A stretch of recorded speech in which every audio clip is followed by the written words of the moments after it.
لا الہ الا اللہ لا الہ الا اللہ محمد رسول اللہ محمد رسول اللہ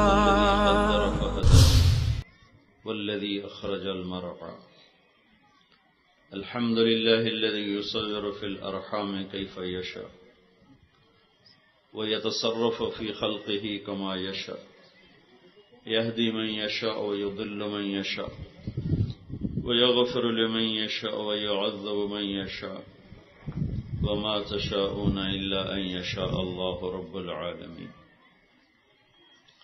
الحمد لله الذي لا نحصي ثناء عليه وهو كما أثنى على نفسه وأشهد أن لا إله إلا الله وحده لا شريك له وأشهد أن سيدنا ومولانا محمدا عبده ورسوله أرسله بالحق بشيرا ونذيرا وداعيا إلى الله بإذنه وسراجا منيرا صلى الله تعالى عليه وعلى آله وعلى أصحابه وبارك وسلم تسليما كثيرا كثيرا أما بعد فأعوذ بالله من الشيطان الرجيم بسم الله الرحمن الرحيم يا أيها المدثر قم فأنذر وربك فكبر وثيابك فطهر والرجز فاهجر ولا تمنن تستكثر ولربك فاصبر وقال النبي صلى الله تعالى عليه وسلم إن في الجسد مضغة إذا صلحت صلح الجسد كله وإذا فسدت فسد الجسد كله ألا وهي القلب أو كما قال. میرے عزیزو بھائی اور دوستو، آپ نوجوان ہیں، ہم ڈھل چکے ہیں. بوڑھا ہو یا جوان، کامیابی کا نشہ ہر ایک پہ سوار ہوتا ہے. اپنی محنتوں سے ہر انسان کامیابی چاہتا ہے. انسان کامیابی کسے سمجھتا ہے؟ سوری کا خلاصہ بتاؤں جو پوری دنیا میں کالے گورے پڑھے لکھے ان پڑھ، تین چیزیں: عزت، دولت، شہرت. یہ تین چیزیں جس کو مل جائیں وہ کہتا ہے میں کامیاب ہوں. 2001 میں سعید انور نے میرے ساتھ 3 دن لگائے. میں نے پوچھا کیا فائدہ ہوا؟ اس نے اپنی بات بتائی. پھر اس نے اس میں ایک جو مجھے بات یاد آئی اس مضمون سے متعلق کہ میں بھی پاکستان کے ایک عام نوجوان کی طرح عزت، دولت، شہرت کو اپنی زندگی کا مقصد سمجھتا تھا. آپ جو لوگ پڑھ رہے ہیں، اگر کل اعلان ہو جائے کہ جو جس ادارے میں پڑھتا ہے اس کی ڈگری ویلڈ نہیں ہے، کوئی نوکری نہیں ملے گی، پڑھو گے؟ کل سارے توڑے بستر موڑ رہے تھے ہم نے، گھرو گھری چلو بھائی، گھرو گھری ہے. ڈگری تو پیسہ ہی نہیں تو کیا تو سرج مارنی، ٹھیک ہے نا. کہنے گئے ایک عام پاکستانی نوجوان کی طرح میری سوچ بھی تھی عزت، دولت، شہرت. میرا نصیب کوئی ایسا تیز نکلا کہ صرف 22 سال کی عمر میں جب ابھی لڑکے فیوچر سوچ رہے ہوتے ہیں، مجھے عزت، دولت، شہرت سب کچھ مل گیا. میں پوری دنیا کی سکرین پہ نظر آنے لگا. لیکن انسانی فطرت یہ ہے کہ مقصد کو پا لینے کے بعد مطمئن ہو جاتا ہے. بھوکے کو روٹی مل جائے تو ایک وقت تو اطمینان آ جاتا ہے نا. پیاسے کی اس وقت سب سے بڑی منزل پانی ہوتا ہے، اسے پانی ملتے ہی ایک ٹھنڈک محسوس ہوتی. کہنے گا عزت، دولت، شہرت تینوں چیزیں ملنے کے بعد پھر اندر میں اداسی، پھر اندر میں ویرانی. تو یہ سوال خود میرے اندر اٹھا، اگر زندگی کا مقصد یہی ہے تو پھر میں پریشان کیوں ہوں؟ میں تو اپنی منزل پا چکا ہوں، پھر یہ اداسی کیوں ہے؟ 100 بار چمن مہکا، 100 بار بہار آئی، دنیا کی وہی رونق، دل کی وہی تنہائی. تو اب کیوں دل تنہا ہے؟ تو پھر اس کہنے لگا مجھے خیال ہے کہ میں نے مقصد کے انتخاب میں خطا کھائی ہے. کہ یہی سوچ چلتے چلتے مجھے تبلیغ میں لے کر آ گئی. تو میں آپ کو آپ کے اندر کی بات اور پوری دنیا کے پیچھے دوڑنے والے انسان میرے سمیت ہم سب اپنے لاشعور میں عزت، دولت، شہرت اس کے پا لینے کو کامیابی سمجھتے. یہ نہ ملے تو ناکامی سمجھتے. اب ہمارا علم ہے تھوڑا، اللہ نے کامیابی کو کس معنی میں بیان کیا ہے. یہ مضمون اتنا اہم ہے کہ اس میں فیل ہونا بڑی ہلاکت، اس میں پاس ہونا بڑی کامیابی ہے. اور یہ تھوڑے علم کے ساتھ یہ سوال حل نہیں ہوتا. اور اس میں سب سے زیادہ انسانوں کو شک پڑنے والا تھا. تو اللہ نے اس مضمون کو بیان کرنے کے لیے جو طاقتور اسلوب قرآن میں اختیار کیا ہے، الف لام سے والناس تک، ایسی طاقت کے ساتھ ایک مضمون بھی بیان نہیں ہوا. توحید بیان ہوئی ہے، بڑی پڑی.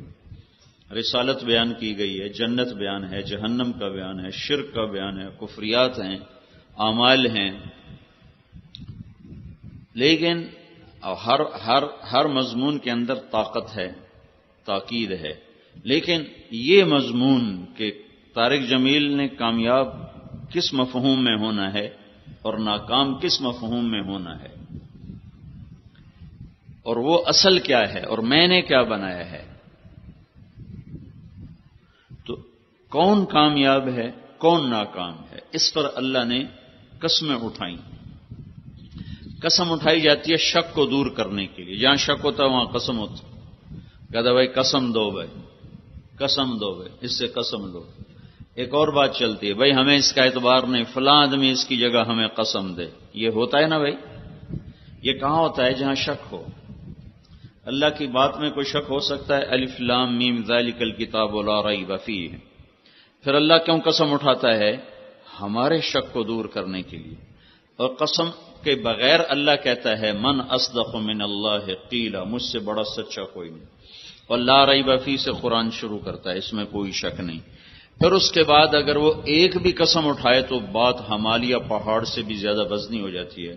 اور اگر وہاں ایک کی بجائے اللہ 7 قسمیں اکٹھی اٹھا دے تو وہاں کیا قیامت قائم ہوگی، کیا دماغوں کی دنیا میں ہلچل، اور کتنے اندر کی سطح پر کتنے طوفان اٹھنے چاہیے کہ جب خالق کائنات 7 قسمیں اٹھانا شروع کر دیں.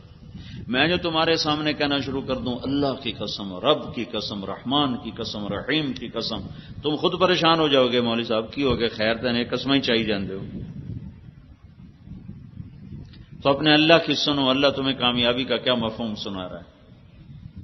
والشمس وضحاها والقمر اذا تلاها والنهار اذا جلاها والليل اذا يغشاها والسماء وما بناها والارض وما طحاها ونفس وما سواها فالهمها فجورها وتقواها قد افلح من زكاها وقد خاب من دساها.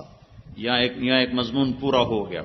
كذبت ثمود بطغواها اذ انبعث اشقاها فقال لهم رسول الله ناقة الله وسقياها فكذبوه فعقروها فدمدم عليهم ربهم بذنبهم فسواها ولا يخاف عقباها. اس کو کہتے ہیں سورۃ والشمس. اس کے پڑھنے میں لگائیں کوئی آدھا منٹ، پونا منٹ. جو شخص یہ سورت میں نے پوری اس لیے پڑھ دی کہ یہ فضیلت مجھے مل جائے، تمہیں جب یاد آئے تم بھی پڑھ لینا. جو شخص یہ سورت ایک دفعہ پڑھ لے تو پوری زمین میں جتنے خزانے ہیں ان سب کے صدقہ کرنے کا اسے اجر ملتا ہے. آج تک کوئی اتنا صدقہ کر سکے؟ اور ابھی تک تو ہم نے صرف 6 کلومیٹر زمین کے اندر سے خزانے نکالے، وہ بھی سارے نہیں. جہاں کہیں ہم نے کنویں کھودے، کانیں کھودی، وہاں سے ہم نے نکالا ہے. اور ابھی ساری زمین پڑی ہے اور 50 کلومیٹر تک خزانے ہی خزانے ہیں. 50 کلومیٹر کے بعد آگ شروع ہوتی ہے. یہ 50 کلومیٹر کی جو چاروں طرف اللہ نے یہ جو چاروں طرف ایک چھلکا بنایا ہے، اس میں خزانے ہی خزانے ہیں. تو اس میں جتنے خزانے بھرے ہوئے ہیں، اس سورت کو ایک دفعہ پڑھنے والا اتنا اس سب کے صدقہ کرنے کا اجر پاتا ہے. اور یہ سورت پورے قرآن پاک کا خلاصہ بنتی ہے. اور اس میں ایک مضمون پہ اللہ نے قسمیں اٹھائیں. میرے بندو، مجھے سورج اور اس کی روشنی کی قسم، مجھے چاند پیچھے آنے والے کی قسم، مجھے دن روشن کرنے والے کی قسم، مجھے رات اور اس کے چھا جانے کی قسم، مجھے زمین اور اس کے آسمان اور اس کے بنانے والے کی قسم، مجھے زمین اور اس کے بچھانے والے کی قسم، مجھے تمہاری جان اور اس کے بنانے والے کی قسم۔ 7 قسمیں گنو، والشمس وضحاها، یا اللہ کیا تیرا عجب انداز ہے یہاں، والقمر اذا تلاها، والنهار اذا جلاها، واللیل اذا یغشاها، والسماء وما بناها، والارض وما طحاها، ونفس وما سواها۔ 7 قسمیں، سورج کی قسم، چاند کی قسم، دن کی قسم، رات کی قسم، آسمان، اور 5ویں دفعہ اللہ بھی اپنی ذات کے ساتھ شامل ہو گیا، آسمان اور آسمان کے بنانے والے کی قسم، اپنے آپ کو بھی لے آیا، زمین اور زمین کے بچھانے والے کی قسم، اور پھر آخری قسم تمہاری جان اور تمہاری جان کے بنانے والے کی قسم۔ اب مانتے ہو؟ 100 دفعہ قسم اٹھ گئی، مانتے ہو؟ کہ یا اللہ مانیں گے؟ کہ میں تمہیں بتاؤں کامیاب کون ہے؟ قد افلح من زکاہا، جس نے اس کو پاک کر لیا اپنے وجود کو، وہ کامیاب ہے۔ وقد خاب من دساہا، جس نے اپنے وجود کو گناہوں میں ڈبو دیا، دسا ڈبو دینا، گناہوں میں، گندگیوں میں، گٹر میں ڈال دینا، جس نے اپنے آپ کو گناہوں کے گٹر میں پھینک دیا وہ ناکام ہے۔ جس نے اس کو پاکیزہ بنایا وہ کامیاب ہے۔ پاکیزہ بنانے کا مطلب صابن سے نہا کر کپڑے بدلنا نہیں ہے، جو اندر کی گندگیاں ہیں ان کو جو پاک کرتا ہے وہ کامیاب ہے، اور جو اندر کی گندگیوں میں ڈوب جاتا ہے، باہر بہت صاف ستھرا ہے، وہ ناکام ہے۔ اور یہ شریعت کا قاعدہ ہے، قسم اٹھاؤ تو گواہ نہیں ضرورت، گواہ لگ جائیں تو قسم کی نہیں ضرورت۔ قسم اٹھائی جاتی ہے جب گواہ نہ ہو، گواہ ہوں تو قسم نہیں اٹھائی جاتی۔ اور جب اللہ نے اپنے بندوں کو اپنی بات سمجھانا چاہی تو اس نے قسم بھی اٹھائی، گواہ بھی پیش کی، کام کو، بات کو اور مضبوط کیا۔ اللہ کی قسموں کے بعد اب گواہ نہیں چاہیے تھا، والشمس وضحاها، گویا کل کائنات کی اللہ قسم اٹھاتا ہے، پھر کائنات کے رب کی اللہ قسم اٹھاتا ہے، پھر آخری قسم تمہارے جذبات کو ابھارنے کے لیے کہ ہمارے محاورے میں بھی تیری جان کی قسم یہ محبت کے لیے استعمال ہوتا ہے، میرے بندے مجھے تیری جان کی قسم میری مان لے۔ یہ ایسا جیسے اللہ سمجھا رہا ہو، مجھے سورج کی قسم، کامیاب وہ ہے جس نے تزکیہ کیا، ناکام وہ ہے جو گناہوں میں گندا ہو گیا۔ مانتے ہو؟ کہتا نہیں مانتا۔ کہتا والقمر اذا تلاہا، مجھے قسم ہے چاند کی، مان جا۔ مانتے ہو؟ کہ نہیں سمجھ میں آیا۔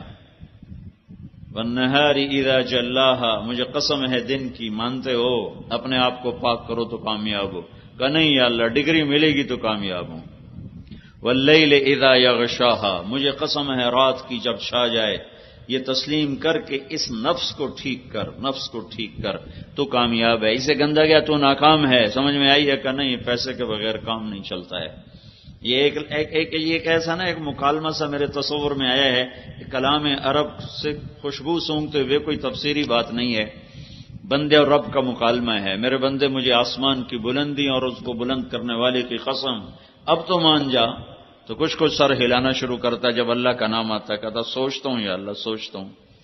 پھر کہتا مجھے دھرتی اور اس کے بچھانے والے کی قسم، اس دھرتی نے عروج و زوال دیکھے ہیں، اسلامک وائس اسٹوڈیو فیصل آباد، عزت اور فون نمبر ذلت کی داستانیں سینے پر لکھی ہوئی ہیں۔ اب تو کچھ غور کر، ہاں یا اللہ واقعی تو کچھ ٹھیک ہی کہتا ہے۔ پھر آخری دفعہ اللہ کہتا ونفس وما سواہا، اب تو مان جا مجھے تیری جان کی قسم۔ یہ قسم پھر ہلاتی ہے کہ اچھا یا اللہ مان گیا ہوں۔ اب بول کیا کہتا ہے؟ فقد افلح من زکاہا، یقیناً وہی کامیاب ہے جس نے اپنے آپ کو پاکیزہ بنایا۔ وقد خاب من دساہا، اور وہ ناکام ہے چاہے ہوا میں اڑے، چاہے سمندروں کے اوپر وہ اپنے جہاز پانی کا سینہ چیرتے ہوئے ایک کنارے سے دوسرے کنارے تک پہنچا دے، چاہے زمین کی تہ میں اتر جائے، سمندروں کے اندر نیچے کے خزانے نکال لے، پہاڑوں کو کھود کے اس کے خزانے نکالے، لیکن اگر اس نے اپنے آپ کو گندا کیا تو ناکام ہے۔ سمجھے ہو کہ یا اللہ تیری اتنی قسمیں ہیں، بات تو سچی ہے، بات تو سچی ہے۔ پھر اللہ کہتا اچھا نہیں، میں صرف قسم نہیں اٹھاتا ہوں، میں گواہ بھی پیش کرتا ہوں، میں گواہ بھی پیش کرتا ہوں تاکہ میری بات سکہ بند ہو جائے۔ پھر تو اگر برباد ہو تو دیکھ کے برباد ہو۔ کذبت ثمود بطغواہا، تم سے پہلے ایک قوم آئی تھی۔ اللہ نے ایسی قوم کا ذکر کیا سورت میں جن کے آثار مٹ نہیں سکے۔ قوم عاد ہلاک ہوئی، آثار کوئی نہیں ہے۔ عرب کے علاقے میں، عرب سے بات ہو رہی ہے، ویسے تو مصر میں فرعون کے آثار موجود ہیں، تو یہاں عرب سے بات ہو رہی ہے، تو عرب میں صرف ایک قوم سمود ہے جن کے آثار واقعی ہیں تبوک سے چل کر اردن تک، ان کے محلات، ان کے گھر، ان کے شہر پہاڑوں کے اندر۔ تو اللہ تعالیٰ نے کہا دیکھو میں تمہیں گواہ کے طور پر تبوک کی وادی سے لے کر عمان اردن تک ایک قوم آباد تھی جنہوں نے ایسے ہی میری بات کو جھٹلایا اور اپنے نفس کے غلام بنے اور اس سے اپنے آپ کو گندا کیا اور اب تزکیے کو بھلا دیا، تو پھر تیرے رب نے ان پر عذاب کا کوڑا برسایا اور انہیں صفحہ ہستی سے مٹایا، اور اللہ کو کسی کی کوئی پرواہ نہیں ہے۔ تو اب اے بندو میرا مضمون مکمل ہو گیا ہے کہ میں نے قسمیں بھی اٹھائیں، میں نے گواہ بھی پیش کیے کہ اپنے آپ کا تزکیہ کرو گے کامیاب ہو، نہیں کرو گے ناکام ہو۔ تو بھائیو، تزکیے کا سبب کیا ہے؟ وہ اللہ کا دین ہے۔ دین سبب ہے تزکیہ کا، یعنی نفس کی اصلاح کا ذریعہ دین ہے۔ دین کون لاتا ہے؟ بادشاہ لاتے ہیں، صدر لاتے ہیں، وزیر لاتے ہیں، سیاستدان لاتے ہیں۔ تو قرآن بتاتا ہے کہ نہیں، یہ لوگ نہیں لاتے، دین انبیاء لے کر آتے ہیں، نبی دین لے کر آتے ہیں۔ تو تزکیہ بنیاد ہے کامیابی کی، اور دین سبب ہے تزکیہ کا۔ دین کے بغیر تزکیہ، پاک دامن ہونا، پاک صاف ہونا، عربی کا لفظ ہے، مشکل نہ ہو، سر سے لے کر پاؤں تک وجود اللہ کی نافرمانی سے صاف ہو جائے۔ جیسے میں نے ابھی صاف ستھرے کپڑے پہنے ہوئے ہیں، تو یہ کپڑے کا تزکیہ ہے کہ اس پر تاحال کوئی داغ نہیں، رات تک اس پر داغ لگ جائے۔ تو ایسا دل اللہ کو پیش کرنا جس پہ کبیرہ گناہوں کا داغ نہ ہو، تو اللہ راضی۔ یہ دل جو تزکیہ جو پاک ہوگا، یہ جان جو پاک ہوگی، یہ روح جو پاک ہوگی، اس کا سبب دین ہے۔ دین لا الہ الا اللہ محمد الرسول اللہ، یہ اس کی ابتدا ہے، یہ اس کی ابتدا ہے، اور حسن اخلاق اس کی انتہا ہے۔ مل اسلام، ایک شخص نے پوچھا مل اسلام یا رسول اللہ، اسلام کیا ہے؟ تو آپ نے کہا توحید و رسالت کی گواہی اسلام ہے۔ اسلم تسلم، نماز، روزہ، حج، زکوٰۃ۔ پھر وہ پوچھتا ہے تو سب سے اعلیٰ درجے کا مسلمان کون ہے؟ اسلام، اور یہ اسلام کی ابتدا ہوگی، کلمہ، نماز، روزہ، حج، زکوٰۃ۔ پھر وہ پوچھتا ہے سب سے اعلیٰ درجے کا مسلمان کون ہے؟ تو آپ نے فرمایا جس کے ہاتھ اور زبان سے دوسرے مسلمانوں کی عزت آبرو محفوظ رہے، وہ سب سے اعلیٰ درجے کا مسلمان۔ تو یہ لا الہ الا اللہ محمد رسول اللہ سے شروع ہو کر اوروں کے لیے سکھ بن جانا، راحت بن جانا، یہ سارے کا سارا دین ہے جو 30 سپاروں میں اور 10 لاکھ حدیثوں میں بکھرا ہوا ہے۔ یہ دین کیسے آتا ہے؟ کون لاتا ہے؟ کیا طریقہ ہے جس سے کہ لوگوں کے اندر پاکیزگی پیدا ہوتی ہے؟ یہ دین آدم علیہ السلام سے لے کر ہمارے نبی پاک صلی اللہ علیہ وسلم تک 1,24,000 نبی دین لے کر آئے، اور دین کو لانے کا، دین کو زندگی میں اتارنے کا طریقہ لے کر آئے۔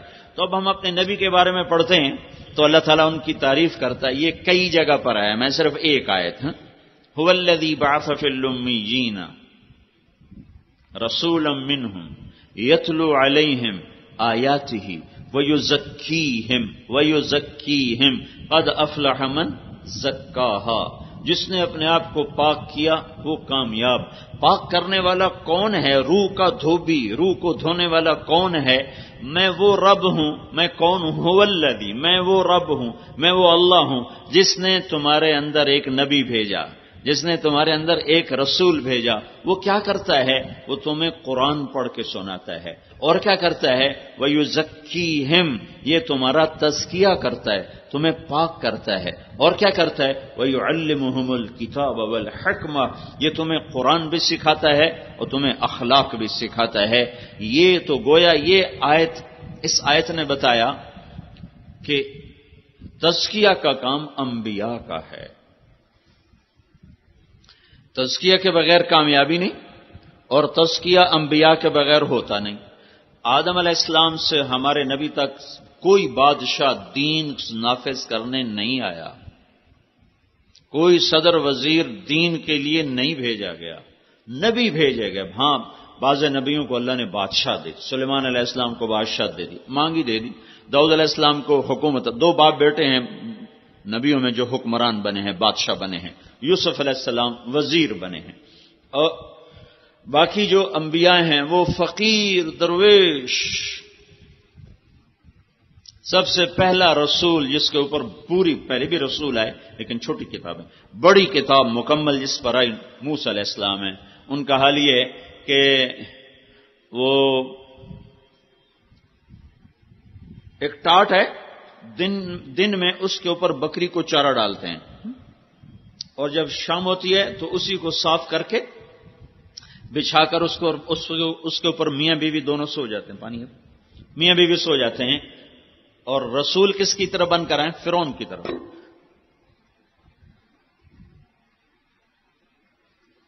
الیس لی ملک مصر وہذہ الانہار تجری من تحتی، جو کہتا ہے ساری دنیا کا میں مالک ہوں، سارے مصر کا میں بادشاہ ہوں.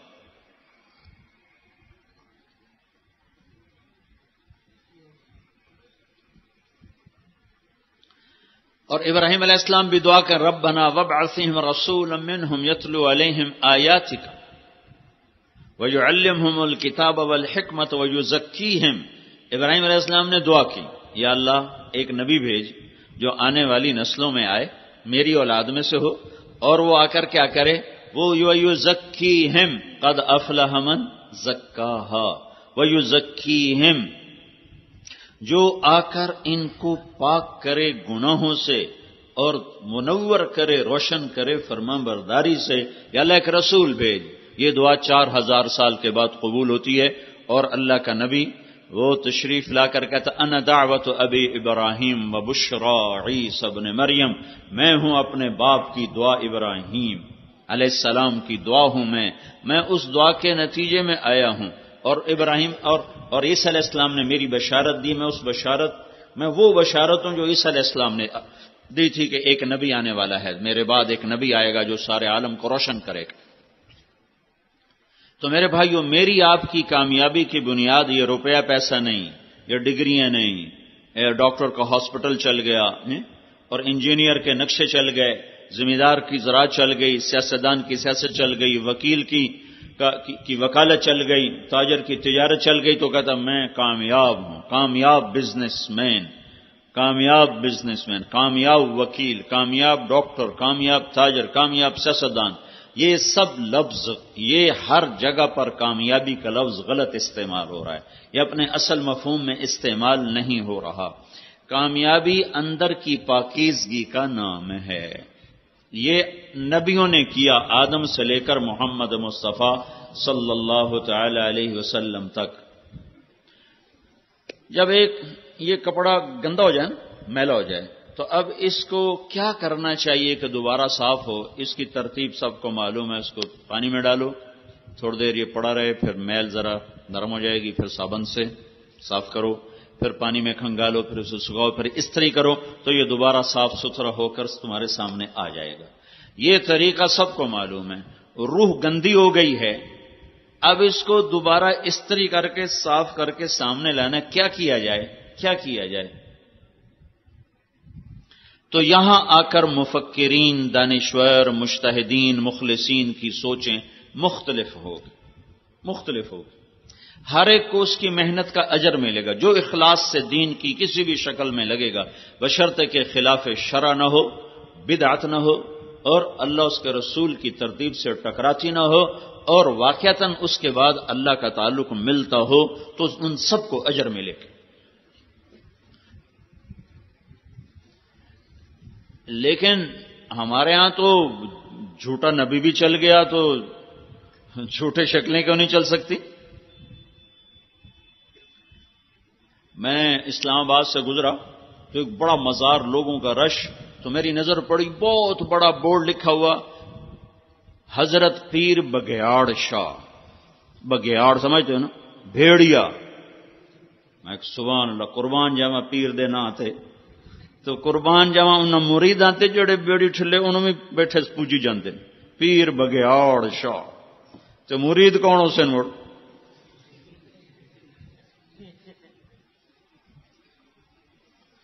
تو یہ تو جہالت کا سمندر ہے پاکستان.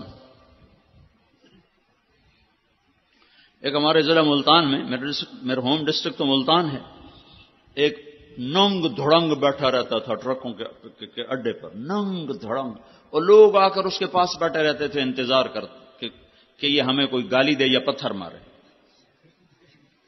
تو اگر کسی کو گالی دیتا تو کہتے سائیں تو کو مبارک تھے وے، سائیں سرکار تو کو گال کٹھی ہو کا فٹے منہ اس مبارک دا.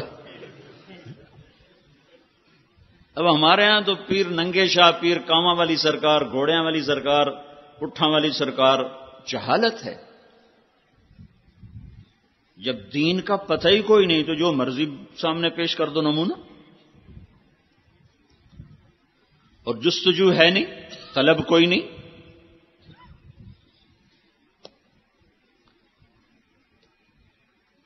لیکن میرے بھائیوں، جب تک نبی کے طرز پر کام نہیں ہوگا تزکیہ نہیں ہوگا، شفا نہیں ملے گی.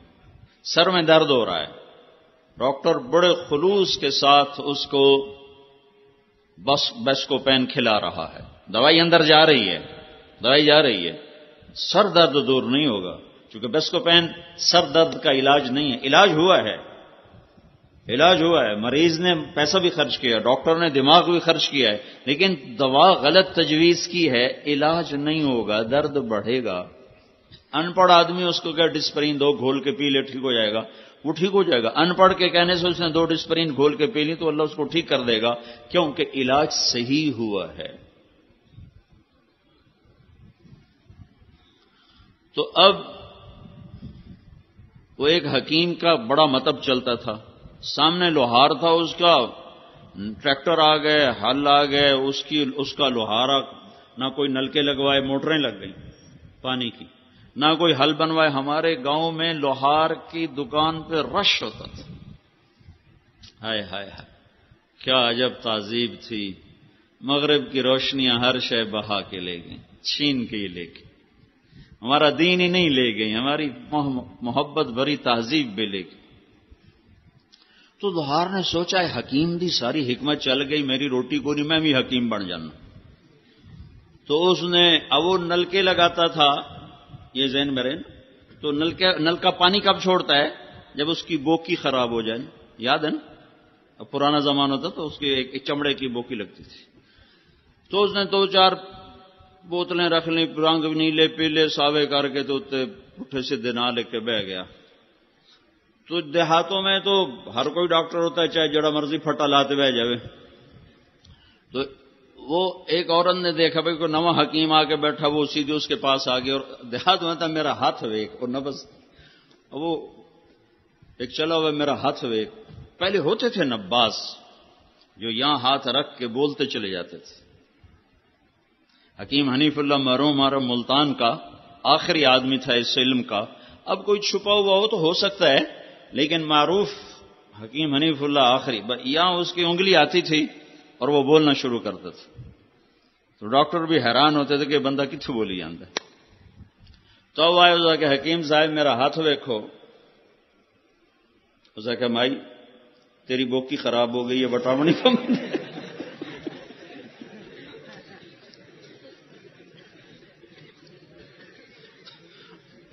پاکستان ایسا ملک ہے کہ اتنے بوکی خراب حکیم بھی چل جاتا ہے. لیکن اللہ کا آفاقی قانون ہے، جو تزکیہ کرنے آتے تھے، جو انسانوں کی اصلاح کے لیے آتے تھے، جب تک ان کے طرز پر کام نہیں ہوگا یہ من صاف نہ ہوگا، یہ پلیت رہ جائے. وس دے ہاسے تے وس دے نہ سے تڑی جھوک دے آسے پاسے، سکو نفس پلیت پلیت کی تھا اساں ذات پلیت نہ ہاسے. ہمارا خواجہ غلام فرید بھی سرائکی کا علامہ اقبال ہے.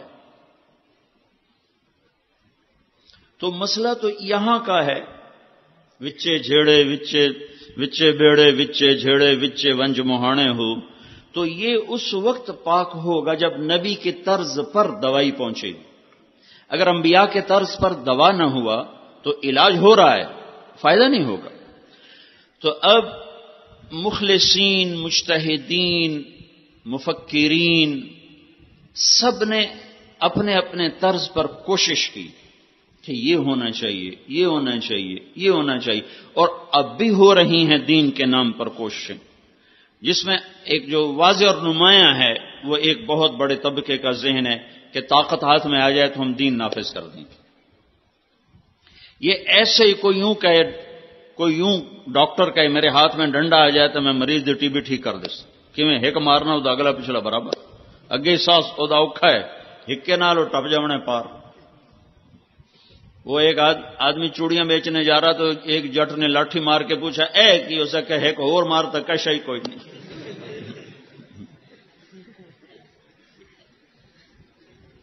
تو ایک عام آپ نوجوان ہو، آپ کے بھی جوش جذبہ ابھرتا ہے، ہمارے ہاتھ میں طاقت ہو تو ہم ان کو سیدھا کر دیں اور ایسے شریعت نافذ کر دیں۔ تو یہ ایسے ہی ہے، کوئی ایم ایس کہے میرے ہاتھ میں ڈنڈا ہو میں سارے سول ہسپتال کے مریضوں کو ٹھیک کر کے رکھ، سارے الائیڈ ہسپتال کے مریضوں کو ٹھیک کر کے رکھ، بجائے ٹیکے لیون دے ڈنڈے مارنا شروع کر دے۔ تو یہ کتنی نادانی والی بات ہوگی۔ ایسے ہی نادانی والی بات ہے کہ ہمارے ہاتھ میں حکومت ہو تو ہم سب کو سیدھا کر دیں گے، کوئی ایسی جادو کی چھڑی نہیں، کوئی ایسا معجزہ اور شعبدہ نہیں، کوئی ایسی ہمارے پاس مشین نہیں کہ ادھر سے ڈالو ماجا گاما اور ادھر سے نکلے جنید بغدادی۔ یہ دارالاسباب ہے، جب تک صحیح ایسا کوئی نسخہ نہیں ہے، کوئی ایسا نسخہ 7 دن میں جوان بنیے اور سارا لگتا ہے پاکستان مردانہ بیماریاں تب بیمار ہو گیا ہے۔ حکیم شباب آور 3 دن میں شباب کا اعادہ، پریشان ہونا چھوڑیے، شرمندگی کیوں، یہ سب الو دے پٹھے بیٹھے ہوئے۔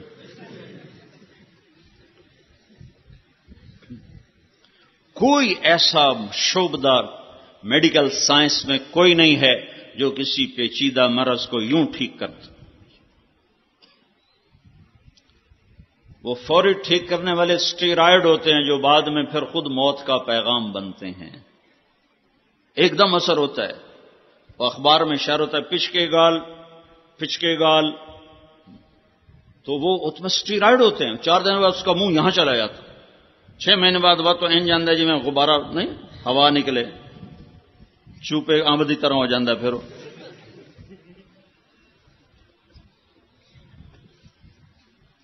ہمارے ہاتھ میں طاقت ہو ہم سب کو سیدھا کر دیں، نہیں کر سکتے، یہ ناممکن ہے۔ آپ مجھے نماز پڑھاؤ میں بے وضو پڑھوں تو کیا کرو گے؟ سینٹرل ماڈل اسکول سے میں نے میٹرک کیا، ہمارے آگے وارڈن، ہاسٹل وارڈن طالب صاحب مرحوم، بہت شفیق استاد، ہماری خیر خواہی چاہتے تھے، تو انہوں نے نماز کمپلسری کر دی، مغرب عشاء میں حاضری ہوتی تھی، 2 نمازوں میں حاضری ہوتی تھی سلام پھرنے کے بعد، تو لہذا ہر کوئی کوشش کرتا تھا بھئی ہوں نماز پڑھنی۔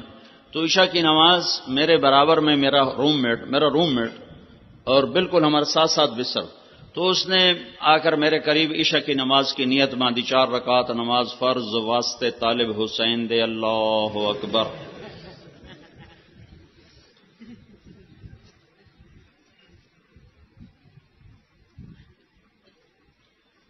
اچھا، عبادات تو ہیں اسلام میں آٹے میں نمک کی طرح عبادات، اور اخلاق ہیں آٹے کی طرح۔ اخلاق حکومت کیسے بنائے گی؟ نماز پڑھا دی، وہ کام ہے 2 گھنٹے کا، 22 گھنٹے کیا کرنا ہے؟ 22 گھنٹے میں اچھا انسان حکومت کیسے بنائے گی؟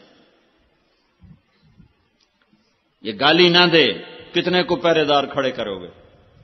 اور میرے نبی نے فرمایا جب میری امت ماں بہن کی گالیاں دے گی اللہ کی نظروں سے گر جائے گی، اور جب تم کسی کی نظروں سے گر جاؤ تو پھر تم مرو یا جیو اس کو پرواہ نہیں ہوتی۔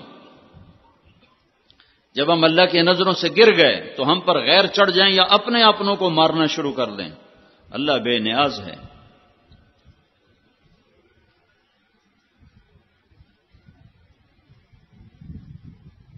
جب وہ ہائے کبھی ہم بھی تم میں بھی چاہا تھی، کبھی ہم بھی تم میں بھی راہ تھی، کبھی ہم بھی تم بھی تھے آشنا، تمہیں یاد ہو کہ نہ یاد ہو.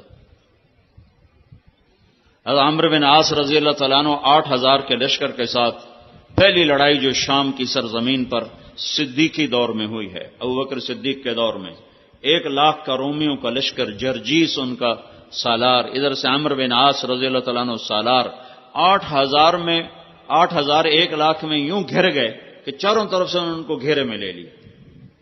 اور واصلہ بن اسقع رضی اللہ تعالیٰ عنہ بڑے صحابہ میں ہیں اور یا صحابہ صفہ میں سے تھے، بہت مشہور صحابی ہیں. وہ اس جنگ میں اس لشکر میں شریک تھے. وہ یہ فرماتے ہیں کہ ہمیں یوں لگا کہ آج ہماری قبریں یہیں بنے گی، یہیں بنے گی. تو اس دن ہم شعر و شاعری بھی بھول گئے. عرب لڑتے ہوئے شعر پڑھتے تھے جذبے میں. اس دن ہم شعر و شاعری بھول گئے اور بس ایک زبان پہ تھا، یا رب محمد انصر امت محمد، اے رب محمد امت محمد کی مدد فرما. عبداللہ بن عمر رضی اللہ تعالیٰ عنہ بھی اس لشکر میں شریک تھے. تو عبداللہ بن عمر فرماتے ہیں کہ جب سورج ڈھلا اور ہم چاروں طرف سے مایوس اور نا امید تھے کہ اب موت کے سوا چارہ نہیں، ادھر ہی قبریں، یہیں شہادت ہے. تو جب سورج ڈھلا تو کہتے میری ایک دم آسمان کی طرف جو نگاہ اٹھی تو میں نے دیکھا آسمان پھٹا اور اس میں سے شہابی گھوڑے نکلے اور اس پر سوار سفید پگڑیاں باندھے ہوئے اور ان کے ہاتھوں میں نیزے، اور سب سے آگے ایک سوار تھا جو زور زور سے یہ کہتا ہوا آ رہا تھا، ابشروا یا امت محمد فقد اتاکم اللہ بالنصر، اے امت محمد تمہیں بشارت ہو، تمہارا رب تمہاری مدد کے لیے آ گیا. کبا ان کو یوں میں نے اترتے دیکھا ہے اور ہمارے لشکر میں وہ غائب ہوئے ہیں، اور اس کے بعد چند گھڑیاں نہیں گزری کہ رومن 1,00,000 کے باوجود ہزاروں لاشیں میدان میں چھوڑ کے بھاگ گئے.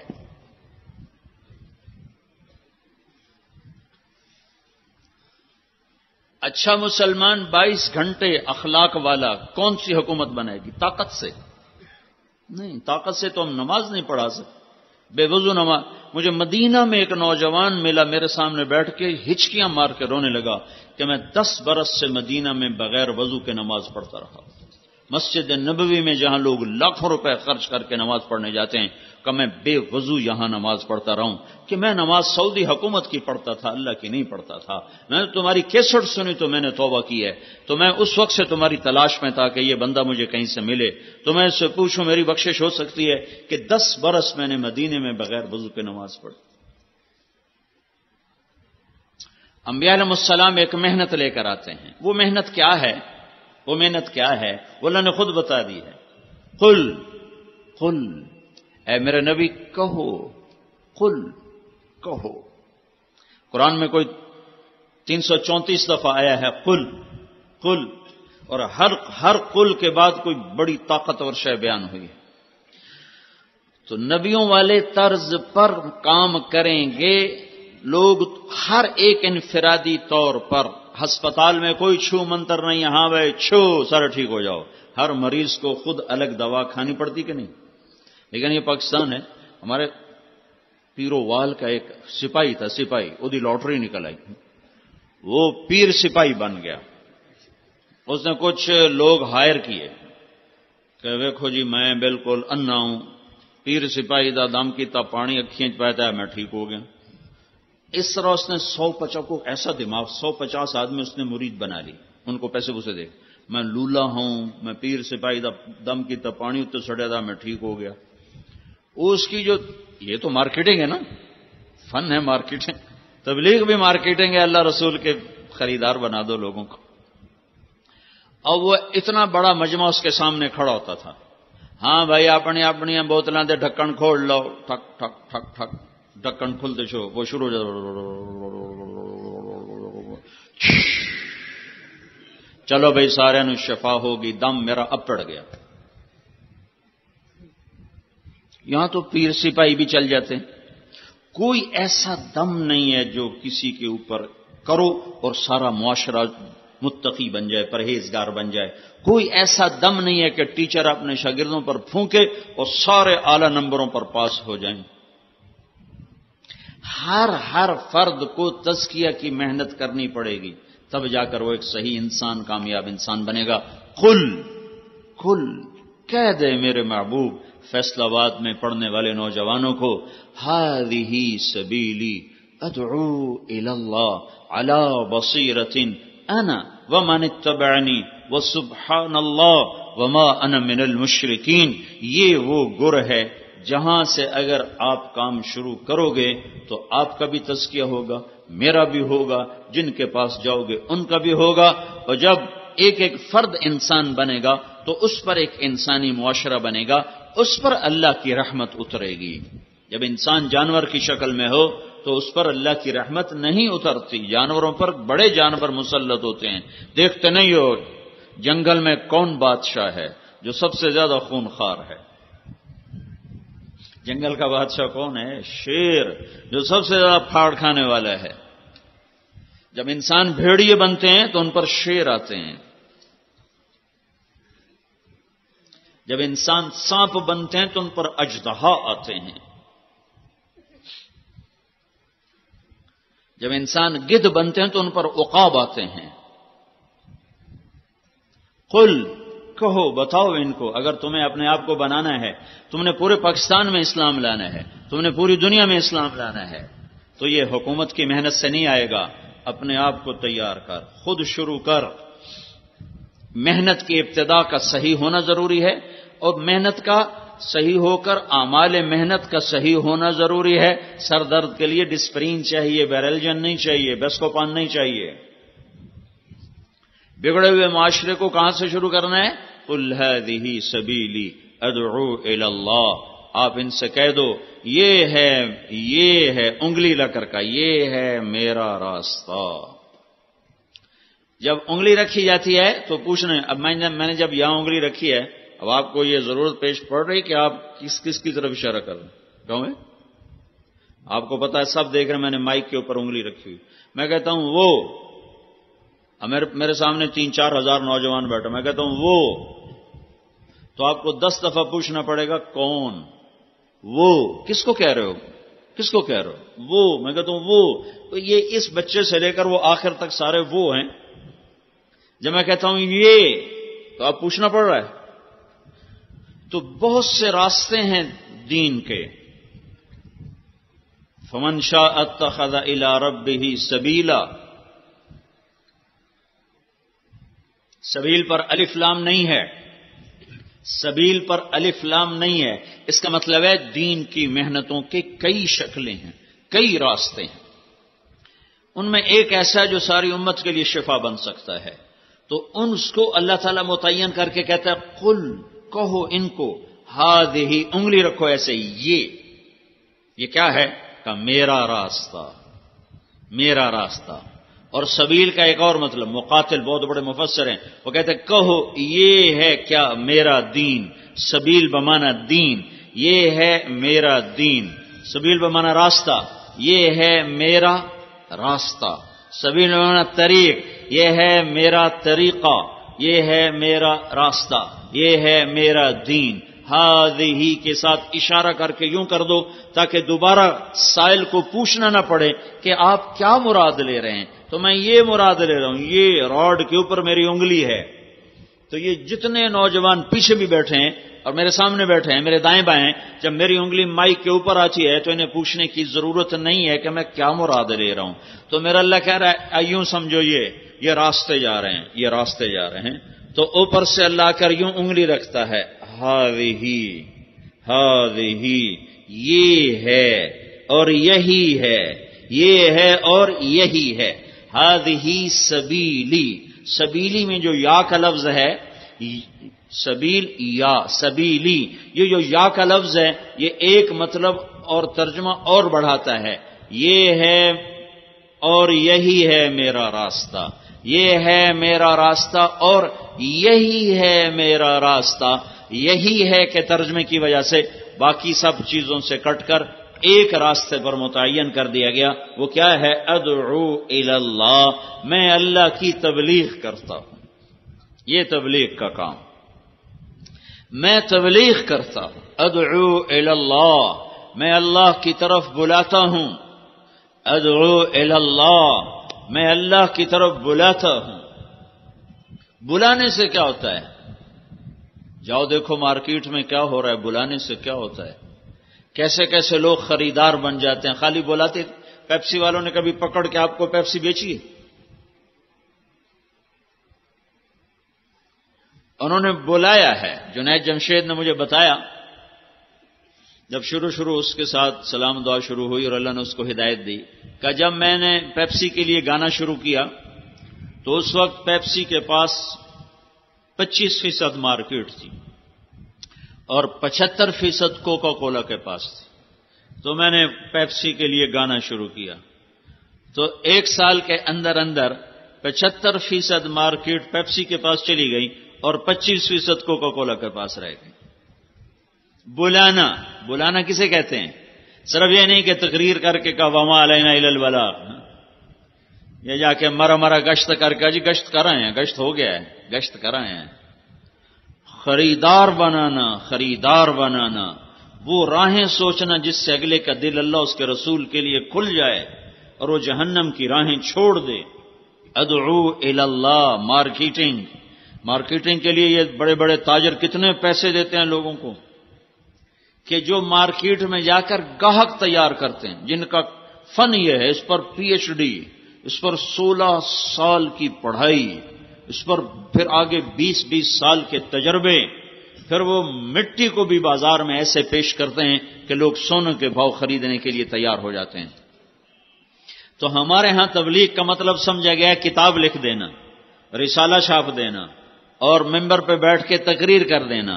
یہ اجزاء ہیں، یہ تعلیمی چیزیں ہیں۔ تبلیغ کا مطلب آج کی زبان میں مارکیٹنگ، IT، انفارمیشن ٹیکنالوجی، لوگوں کو ایسے خبر دینا کہ وہ آپ کی خبر کو ماننے پر تیار ہو جائیں اور آپ کی خبر پر، بات پر لبیک کہہ اٹھیں۔ قل ہذہ سبیلی، ان سے کہو یہ ہے میرا راستہ اور یہی ہے میرا راستہ۔ ادعو الی اللہ، میں اللہ کی تبلیغ کرتا ہوں۔ جو اللہ کی عظمت سے متاثر ہوگا وہی اللہ کی بات سے بھی متاثر ہوگا۔ جب تم حاکم کو نہیں جانتے تو حکم کو کیسے جانو گے؟ تمہیں حاکم کی طاقت کا پتہ ہی نہیں تو تم حکم مان سکتے ہو؟ آج حکومت پاکستان کے قانون کا کیوں گلی گلی میں مذاق اڑایا جا رہا ہے کہ حکومت کے پاکستان حکومت کے نام پر بندروں کا ناچ ہے، کہ ان کے پاس ہے ہی کچھ نہیں۔ جب حاکم کی عظمت نکلتی ہے تو حکم کی عظمت نکل جاتی۔ رات 12 بجے بھی یورپ امریکہ میں جاؤ تو لوگ ریڈ لائٹ کے سامنے کھڑے ہوتے، ان کی جرت نہیں کہ وہ رات 12 بجے سنسان سڑک پر بھی کراس کریں۔ 12:30 بجے چیر کے جانے ویک تھئی کہ میں اشارہ توڑیا ہے، کہ ان کو پتہ ہے کہ یہ ہمارا کچھ نہیں بگاڑ سکتا، کوئی آ بھی گیا تو 10 روپے دیں گے اور بس جان چھوڑیں گے۔ حاکم کی عظمت دل میں بٹھانے کا نام ہے دعوت الی اللہ۔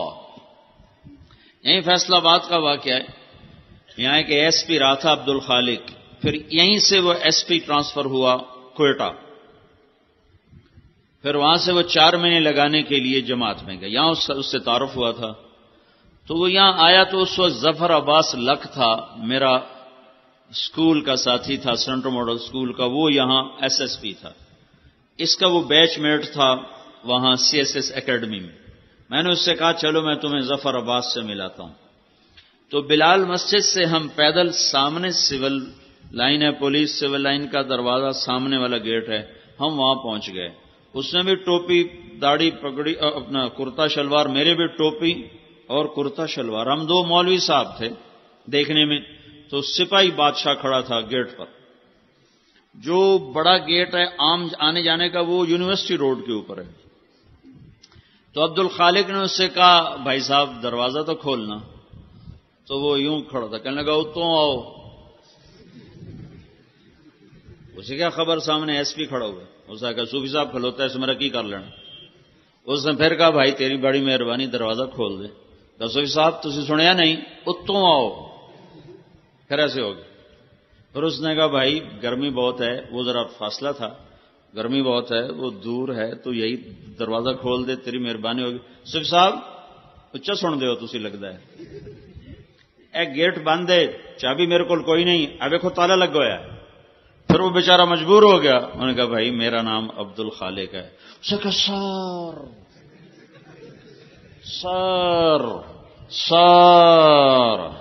وہی حال حال ہو گئی. وہ چابی کڈی کمبدے ہاتھاں نال تے انجن کر کے کھولی جاوے تو ہن اودیاں ٹنگاں بھی کمبن، اگاں میں ٹورے پچھا میں ٹورے. سر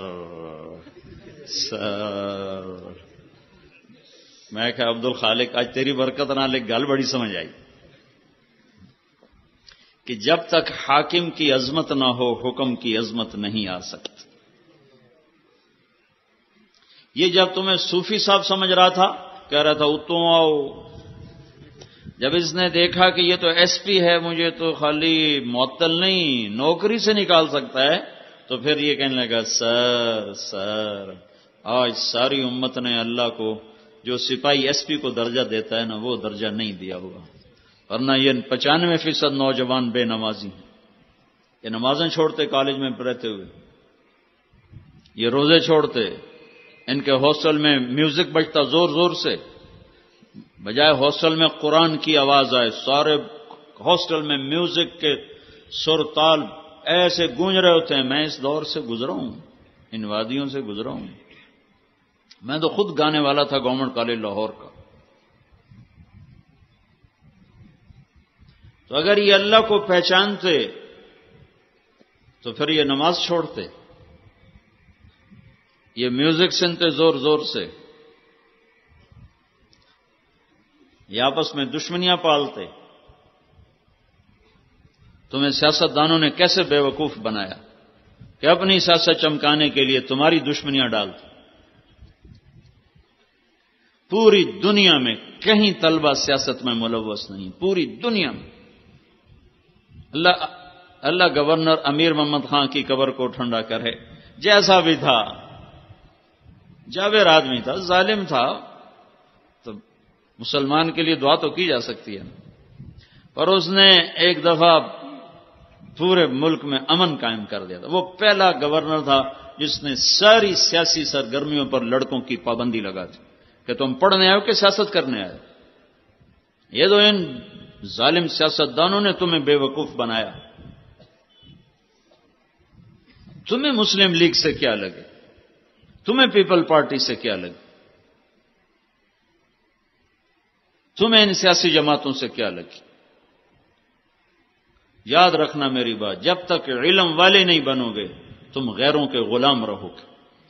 جب تک تم علم صرف ڈگری کے لیے پڑھو گے کہ ڈگری چاہیے سانو روٹی لبے باویں سانو عمدہ کھ بھی نہ ہوئے، تو تم ہمیشہ غیروں کے آگے ہاتھ پھیلاؤ.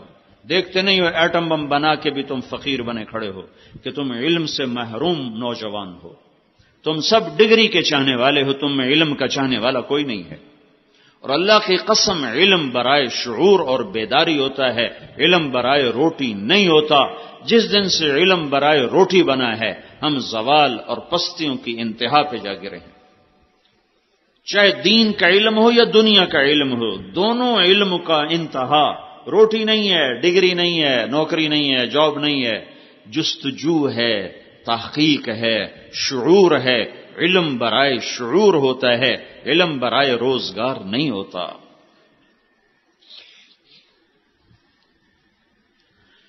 ہذہ سبیلی، کہو یہ میرا راستہ ہے. کیا میں اللہ کی طرف بلاتا ہوں. یا رسول اللہ اکیلے ہو یا رسول اللہ؟ نہیں اکیلا نہیں ہوں. انا، یہ جو انا کا اضافہ ہے، کیا میں قربان جاؤں اپنے رب کی قرآن کی فصاحت پر، خوبصورتی پر، بلاغت پر. ہائے ہائے کیا کلام اتارا میرے اللہ نے. عرب سنتے تھے اور دیوانہ وار گرتے تھے. فاصدع بما تؤمر کی آیت کو جب سنا ایک بدو نے تو منہ کے بل زمین پہ گرا، اونٹ سے زمین پر گر کے سجدے میں چلا گیا. ابو عبید نے پوچھو کی کر رہے ہیں، کیا کر رہے ہو؟ کہ اس کلام کو سجدہ کر رہا ہوں جو تم نے پڑھا ہے. کہ کیا کلام، قرآن نہیں جانتا ہے، کلام سمجھا ہے اور سجدے میں گر گیا. آنا نے کیا کر دیا؟ وہ تم سب پہ مجھ پر احسان کر دیا. یا رسول اللہ، یہ ایک سوال اٹھتا ہے، اتنا عظیم الشان کام کیا آپ اکیلے کرتے ہیں؟ اکیلے آپ کرتے ہیں؟ تو اللہ تعالیٰ نے ہم پر احسان کیا، نہ بنو اسرائیل پہ کیا، نہ کسی اور امت پہ کیا، ہمارے اوپر یہ احسان کیا. سنو میری امت خاص طور پر اور پوری دنیا کے انسانوں عام طور پر سنو، آنا ومن اتبعنی، یہ عظیم الشان کام میں بھی کرتا ہوں، میری امت بھی کرتی ہے. ومن اتبعنی، ابن القیم رحمۃ اللہ علیہ فرماتے ہیں جو دعوت کا کام نہیں کرتا وہ نبی کا متبع ہونے کا دعویٰ بھی نہیں کر سکتا. کہ میں اپنے نبی کا متبع ہوں، نہیں، دعوت تیری زندگی میں نہیں ہے تو نبی کے اتباع میں سے نہیں ہے. جو نبی کا متبع ہے وہ دعوت دینے والا بنے گا تو تب جا کر متبع ہونے کا دعویٰ کر سکے گا، اگرچہ دعویٰ تو کسی حال میں بھی نہیں ہے. اعتراف تقصیر ہی تقصیر ہے. انا ومن اتبعنی، میں بھی ہوں، میری امت بھی ہے. وسبحان اللہ وما انا من المشرکین. یہ آیت بتاتی ہے کہ بگڑے معاشرے کو رخ پر لانے کے لیے اور خود رخ پر آنے کے لیے کیا کرنا چاہیے اور تزکیہ تک پہنچنے کے لیے کیا کرنا چاہیے. یہ آیت نقطہ ابتدا بتاتی ہے. یہاں سے کام شروع کرو کہ یہ اللہ کا تعلق دلوں پر، اللہ کا تعلق سیدھا دلوں پہ جا کے پڑتا ہے. دل اللہ کا عرش ہے.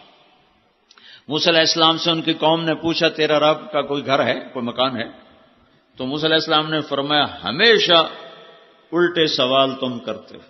اللہ تعالیٰ نے فرمایا میرے کلیم ان سے کہو تمہارا رب لا مکان و لا زمان ہے، پر وہ مومن جو اپنے دل کو پاک کر لیتا ہے اس کا دل میرا گھر بن جاتا ہے، پاک کر لیتا ہے. تزکیہ کیسے ہوگا؟ نافذ کرنے سے نہیں. رات کے آنسو کہاں سے لاؤ گی؟ رات کے آنسو کہاں سے لاؤ گی؟ ہائے ہائے، دل کے میل کو دھونے کے لیے بھی تو پانی چاہیے نا. پانی سے تو کپڑے دھلتے ہیں نا. تو دل کی میل کو دھونے کے لیے پانی چاہیے. وہ پانی آنسو ہیں جو دیکھنے میں باہر گرتے ہیں، حقیقت میں اندر گرتے ہیں. باہر وہ کچھ بھی نہیں کرتے، تمہارے گال بھی تر نہیں ہو پاتے، لیکن اندر میں تمہارے غلاظتوں کے وہ تہ بر تہ جمے ہوئے پرانے بھی داغ دھو کے رکھ دیتے ہیں. جبریل نے اللہ کے نبی سے کہا یا رسول اللہ ہم آپ کی امت کے عمل لکھتے ہیں، آنسو نہیں لکھتے.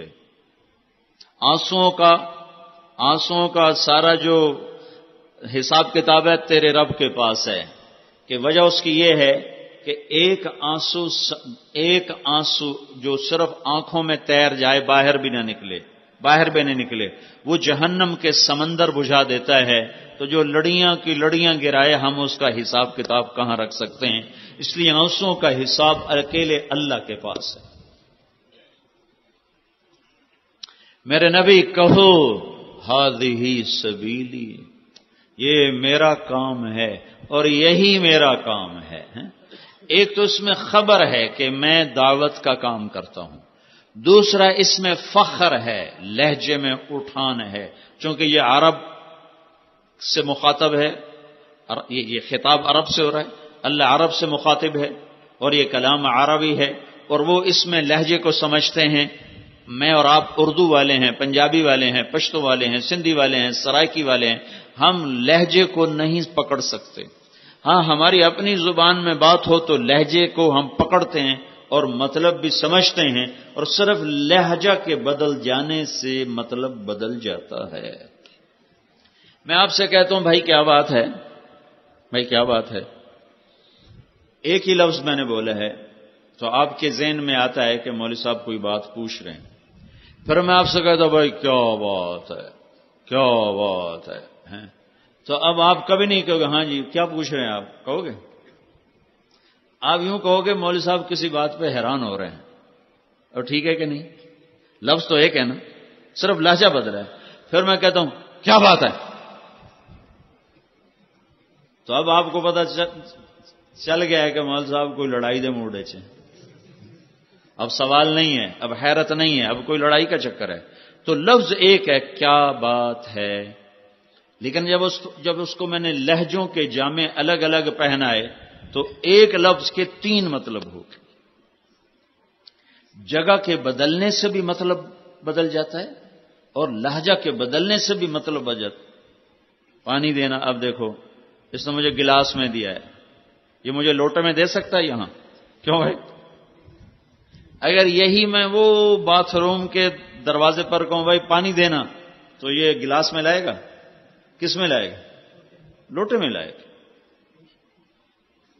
اگر میں نے تولیہ کندھے پہ لٹکایا ہو اور نہانے کی شکل بنائی ہو، میں سے کہوں بھائی پانی دینا، تو اب یہ لوٹے میں لائے گا بالٹی میں لائے گا؟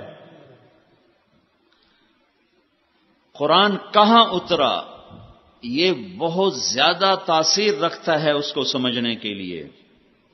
اترا کس جگہ، تم نے فٹ کیا کس جگہ؟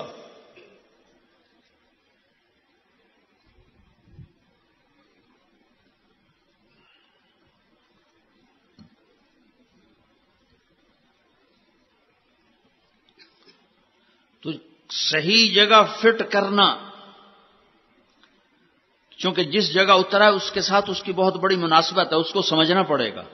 پھر جس لہجے میں ہے وہ لہجہ سمجھنا پڑے گا۔ ہذہ سبیلی، یہ میرا راستہ ہے، یہی میرا راستہ ہے، یہ اس لہجے میں نہیں ہے، یہ اور لہجے میں ہے، یہ میرا راستہ ہے، یہی میرا راستہ ہے۔ میں اس کی ایک مثال دیتا ہوں جس سے بات واضح ہوتی۔ ایک لڑکے کے پاس سائیکل ہے، وہ اپنے ہاسٹل سے سائیکل پر جاتا ہے کلاس روم تک۔ ایک لڑکے کے پاس گاڑی ہے، وہ اپنی گاڑی پہ جاتا ہے کلاس روم اٹینڈ کرنے کے لیے۔ تو گاڑی والا کہتا ہے یہ میری گاڑی ہے، سائیکل وہ کہتا ہے بس اپنی ہے، اپنی ہے۔ اس کے لہجے میں مسکنت۔ کبھی سائیکل والے کو سنا ہے میرا سائیکل ہے، سائیکل کوئی سنا؟ چونکہ اس کو پتا ہے کہ سائیکل ایک متوازی سواری ہے، لہذا وہ یہ نہیں کہہ سکتا میرا سائیکل ہے، سائیکل۔ گاڑی ضرورت کی چیز ہے، جتنی بڑی ہوتی جاتی اتنا اس میں فخر شامل ہوتا جاتا ہے۔ گھر ضرورت کی چیز ہے، جتنا بڑا ہوتا جاتا اس میں فخر شامل ہوتا جاتا ہے۔ کہتا ہے یہ میرا گھر ہے، یہ میری گاڑی ہے، یہ میرا فارم ہے۔ کہتا میں چپڑاسی ہوں جی، میں جی نائب قاصد، میں ڈاکٹر ہوں، ڈاکٹر۔ میں جب رائمنڈ پڑھتا تھا نا تو کبھی کبھی اپنے دوستوں کو ملنے گورنمنٹ کالج لاہور چلا جاتا تھا۔ وہ نیو ہاسٹل سے نکل کے آ گئے، جو اقبال ہاسٹل سے نکل کے آ گیا نیو ہاسٹل میں، اقبال ہاسٹل اندر ہوتا تھا، تو وہ میرا بیچ سارا وہاں سے نکلا اور آ گیا نیو ہاسٹل میں رائمنڈ چلا گیا۔ تو کبھی کبھی میں ملنے نیو ہاسٹل چلا جاتا، پرانے سارے دوست اکٹھے ہو جاتے تھے، کوئی بات شروع ہو جاتی تھی۔ تو ایک ہمارا دوست تھا ظہیر اس کا نام، وہ اس کی میری آخری ملاقات ہے، اس کے بعد آج تک میں اس کو نہیں ملا، پتہ نہیں کہاں ہے، زندہ ہے کہ مر گیا۔ وہ اس وقت میڈیکل کے 3rd ایئر میں تھا کنگ ایڈورڈ یونیورسٹی میں رائمنڈ میں تھا۔ تو وہ نیو ہاسٹل کے اندر ہی ٹک شاپ تھی، تو گرمیوں کے دن تھے، باہر ہم سار میں آیا تو انہوں نے میرا اکرام کیا تھا، کوئی سموسے کوئی پکوڑے کو ایسا چل رہا تھا۔ تو وہ جو ظہیر تھا وہ یوں ایسے کرسی کا ٹیک لگا کے یوں بیٹھا تھا، ایسے بیٹھا تھا۔ تو اس نے گرے رنگ کا سوٹ پہنا ہوا تھا، ٹائی لگائی ہوئی تھی نیلے سے رنگ کی۔ تو مجھ سے کہتا ہے کیا کرتے ہو؟ میں نے کہا میں مدرسے میں پڑھ رہا ہوں رائمنڈ۔ تو وہ ایک دم غصے میں کہنے گا روٹی کہاں سے کھاؤ گے، روٹی کہاں سے کھاؤ؟ محبت میں کہہ رہا تھا بھائی تو مولوی بن گیا، اللہ بندہ مولوی تو پوچھتا ہی کوئی نہیں، یہ مطلب تھا اس کا، روٹی کہاں سے کھاؤ گے؟ اب وہ ایسے بیٹھا تھا ایسے۔ میں نے کہا تو کہاں سے کھائے گا؟ تو مجھے دیکھنے سے میں ڈاکٹر بن رہا ہوں، میں پیشاب ٹیسٹ کر کے روٹی کھا لینی ہے. واہ واہ ڈاکٹر صاحب دی شان ویکھو موتر ٹیسٹ کیتی جاندی پیتھالوجسٹ ہے دوائیاں سونگ سونگ کے بنائی جاندہ فارماکالوجسٹ ہے میں ڈاکٹر بن رہا ہوں. ظہیر نام تھا اس کا پتہ نہیں کتنے جیندہ مر گیا. تو جب کوئی آدمی بڑا کام کرتا ہے تو اس کے لہجے میں اٹھان ہوتی تو ہادہی سبیلی میں اٹھان ہے کہ کہو ان نوجوانوں سے کہو بے وقوفو ڈگریوں پہ فخر نہ کرو اس پہ فخر کرو کہ تمہیں اللہ نے دعوت اللہ کا کام دیا ہے. تم اللہ کے داعی ہو تم اللہ کی طرف پکارتے ہو تم اللہ کی طرف بلاتے ہو. یہی تمہارا گیت ہے یہی تمہارا ساز ہے یہی تمہارا سر ہے. یہی وہ سر اور ساز اور دھن ہے جو دل کے تاروں پہ چھڑتے ہیں اور ساری روح میں اترتے ہیں اور انگ انگ پھڑکتا ہے. یہ کوئی فلسفہ نہیں ہے یہ کوئی ڈنڈا نہیں ہے کہ تم کو ہاں جی ہم تمہیں سیدھا کریں گے. یہ اندر سے بات اٹھتی ہے. جب دل اللہ پہ فدا ہوتا ہے تو ہر شے قربان ہو جاتی ہے. تو قل ہذہ سبیلی کہو یہ میرا راستہ ہے. واہ واہ سارے ڈاکٹر نیمے پہ گئے سارے انجینئر نیمے پہ گئے سارے تاجر ملوں والے فیکٹریوں والے سب سب سب سب سب یوں بونے بن گئے بونے اللہ کی قدر.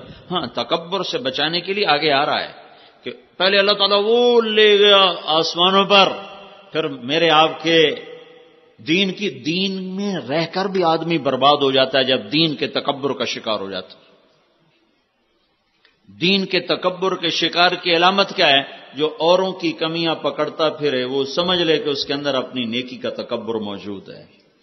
جو اوروں کے عیب پکڑے اور اس پر کرے تبصرے اور اس پر کرے تنقید اور ان پر کرے ان کی برائی اور کرے غیبت تو وہ یہ جان لے کہ ٹیسٹ میں آ گیا یہ پازیٹو ٹیسٹ آ گیا ہے کہ تیرے اندر تکبر کے جراثیم حرکت میں آ چکے ہیں. ہر انسان کے اندر جراثیم ہیں بہت سی بیماریوں کے لیکن وہ بیماری اس وقت آتی ہے اپنے اثر دکھاتی ہے جب اس کے جراثیم ایکشن میں آ جاتے ہیں. ہر انسان کے اندر حسد تکبر شرک ہر ایک کے جراثیم موجود ہیں لیکن جب وہ حرکت میں آتے ہیں تو پھر وہ وجود پر اس کے مضر اثرات مرتب ہوتے ہیں. جو اوروں کے عیب پکڑے اوروں کی کمیاں پکڑے اوروں کی کمیاں اچھالے اوروں کی کمیوں کو مزے لے کر چسکے لے کر بیان کرے وہ سمجھ لے کہ تکبر کے جراثیم ایکٹیو ہو چکے ہیں اور رزلٹ پازیٹو ہو چکا ہے. علاج کر ورنہ مر جائے گا. نمازیں پڑھ کے جہنم میں چلا جائے گا تبلیغ کر کے جہنم میں چلا جائے گا پگڑیاں باندھ کے جہنم میں چلا جائے گا اور تہجد پڑھ کے جہنم میں چلا جائے گا کہ شرابی زانی بھی اللہ کی نظروں میں اتنا نہیں گرا ہوا ہوتا جتنا نیکی پہ تکبر کرنے والا اللہ کی نظر میں گرا ہوا ہوتا ہے. یہ میرا راستہ ہے. تو لہذا اسماعیل مسجد تو بیچ میں نکل گئی. اسماعیل مسجد والے محسن ہیں کہ انہوں نے یاد دلا دیا کہ بھائی اپنا کام یاد کر بھائی اپنا کام یاد کر لو بھائی ہم تو صرف ڈاکیے ہیں. تو طارق جمیل بیچ میں نکل گئے. اب تو مجھے نہیں پرکھ سکتے ہو کہ تم خود کیا کرتے ہو ہمیں کون سی تبلیغ کرتے ہو. پہلے اپنا منہ دیکھو پہلے اپنے آپ کو سنبھالو. یہ تب ہے اگر میں اپنا نظریہ پیش کروں میں کہوں طارق جمیل یوں کہتا ہے پھر مجھے کہو منہ سنبھال کے بات کر پہلے اپنے آپ کو دیکھ. اگر میں یہ کہوں اللہ یوں کہتا ہے تو میں قاصد اور ڈاکیا بن گیا. اب میں بیچ میں نکل گیا تمہارے پاس ڈاک آتی ہے تم اپنا ایڈریس نام دے کر لے لیتے ہو. کبھی تم نے اس کو تم نے اس کی ریسرچ کہ ہاں بھائی تو میراثی ہے کہ کمی ہے کون ہے تم جی میں نائی آ کے جا بھاجا میں تیرے کو خط لینے نہیں تو نائی کیوں ہے بھائی تم اپنا خط دیکھو تمہارا تو لے لو لے آنا باہیں نائی تے باہیں میراثی تے باہیں جتا تے باہیں وہ نٹ ہوئے تو اپنا خط دیکھ. میں جو 1.25 گھنٹے سے بات کر رہا ہوں اگر تو ہے آپ کی تو لے لو. میں بیچ میں ہوں ہی نہیں کہ بھی آپ تو بڑے ایسے ہو بڑے ویسے ہو. میں ایسا ہوں یا ویسا ہوں وہ میرا اور میرے اللہ کا معاملہ ہے. تمہارے ساتھ تو دیانتداری سے بات کر رہا ہوں. تو کوئی بلال مسجد کا آدمی اگر ٹیڑھا ہے تو ہوتا رہے وہ جانے اور اس کا رب جانے. کوئی رائمنڈ مرکز کا آدمی بدتمیزی کرتا ہے تو وہ جانے اس کا رب جانے. تم کسی حاجی کی بدتمیزی سے حج چھوڑتے ہو کسی بے نمازی کی بدتمیزی سے نماز چھوڑتے ہو کسی روزے دار کی بدتمیزی سے بہت سے لوگ نمازی ہیں لیکن ڈنڈی مارتے ہیں، جھوٹ بولتے ہیں، رشوت لیتے ہیں.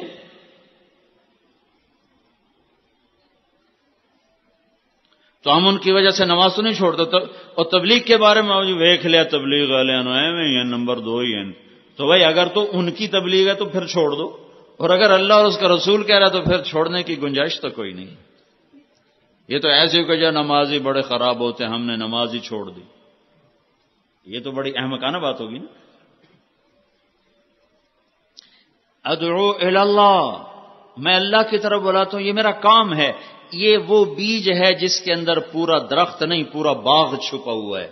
میں نے کوئی نماز کی بات نہیں کی، کوئی اخلاق کی بات نہیں کی، کوئی معاملات کی بات نہیں کی، کوئی معاشرت کی بات نہیں کی، کوئی کسی دین کے کسی شعبے کو میں نے نہیں چھوڑا. نہ اتنا وقت ہے کہ میں ہر شعبے کو چھوڑوں، لیکن میں نے بیج اٹھا کے آگے رکھ دیا ہے. اس بیج میں سارے دین کا باغ چھپا ہوا ہے. اسے دل کی زمین میں کاشت کرو، اس سے آنسوؤں کا پانی لگاؤ اور گناہوں سے بچنے کی باڑ لگاؤ.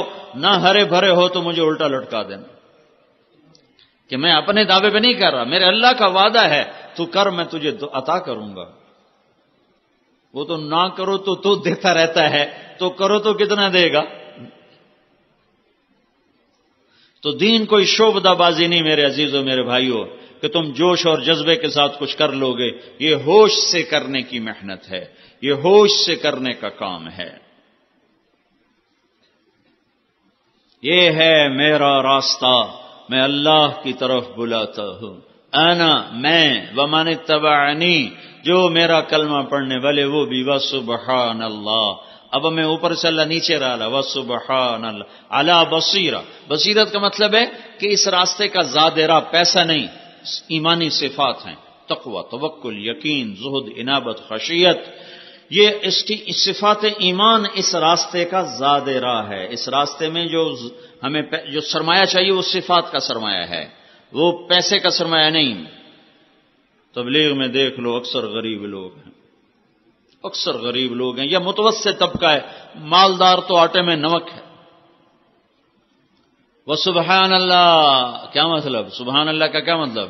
کہ اللہ اگرچہ یہ کام بڑا عظیم اور اس کام کا کرنے والا اگر قبول ہو جائے تو بہت عظیم، لیکن وہ سبحان اللہ کا مطلب ہے کہ یا اللہ میں تیری طرف بلانے کا حق ادا نہیں کر سکتا کہ تو سبحان اور سبوح اور قدوس ہے اور میں تیرا خاکی بندہ ہوں. میں تیری طرف بلانے کا حق ادا نہیں کر سکتا. یہ تواضع سکھائی ہے کہ کہیں نیکی کا تکبر نہ آ جائے، کہیں دعوت کے تکبر میں نہ آ جائیں، کہیں ذکر، تلاوت، تہجد، گشت، تعلیم، تشکیل، اتنا بڑا مرکز اور اتنے بڑے مجمع کہیں اس کے تکبر میں نہ آ جائیں. وسبحان اللہ، یا اللہ بہت ماڑا ہوں میں.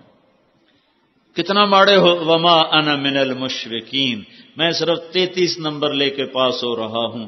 جو خود پاس ہو کر بھی خوش نہیں ہوتا، نہ اس کے رشتہ دار خوش ہوتے ہیں، نہ وہ خود کوئی فخر کرتا ہے، نہ رشتہ دار فخر کرتے ہیں. ہاں اسے فیل ہونے کا تانا نہیں دیا جا سکتا.